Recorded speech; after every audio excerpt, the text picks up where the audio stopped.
Hello everyone, I am Samuel Rosel Jr., a third year BSc student from the University of Science and Technology of Southern Philippines.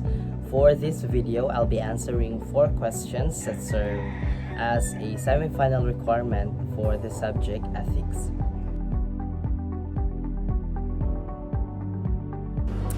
Our emotions and feelings play a crucial role in shaping our moral perception of reality. They influence how we interpret situations, make decisions, and determine what we believe is right or wrong. For example, if we feel empathy towards someone, we may be more inclined to act in a morally compassionate way towards them. However, our emotions can also cloud our judgment, leading us to make biased or irrational decisions.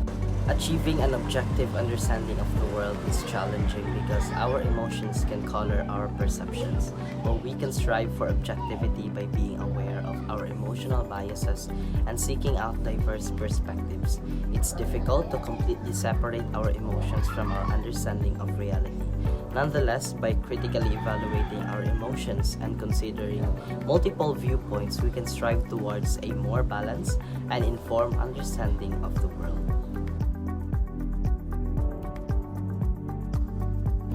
Our moral character is shaped by a combination of genetics and environment. While genetics may predispose individuals to certain traits like aggression or dishonesty, the environment and upbringing also play a significant role in shaping moral behavior. Factors such as family values, cultural norms, education, and social interactions can all influence how individuals develop their moral compass. However, individuals are not solely determined by their genetic makeup or upbringing. Through intentional efforts and personal growth, people can overcome genetic predispositions towards negative behaviors and cultivate a strong moral character. By actively practicing empathy, honesty, and integrity, individuals can gradually reshape their moral identity and strive towards being better versions of themselves. While genetic factors may present challenges, they do not completely determine one's moral character, and individuals have the capacity to make positive changes through conscious efforts and commitment to moral principles. The culture of corruption in the Philippines has developed over time due to various factors, including historical influences, weak institutions, and socio-economic disparities. This culture affects the Filipino mindset by fostering a sense of cynicism and distrust towards government institutions and officials.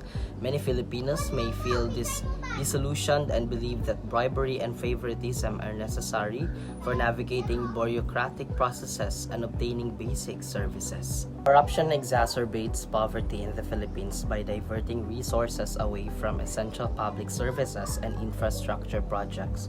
Funds that should be allocated for healthcare, education, and poverty alleviation programs are often siphoned off through corrupt practices, limiting the government's ability to address socio-economic inequalities effectively. The underlying factors contributing to poverty in the Philippines, such as inadequate access to education, healthcare, and employment opportunities, are exacerbated by corruption. This perpetuates a cycle of poverty and inequality that hinders socio-economic development and stability.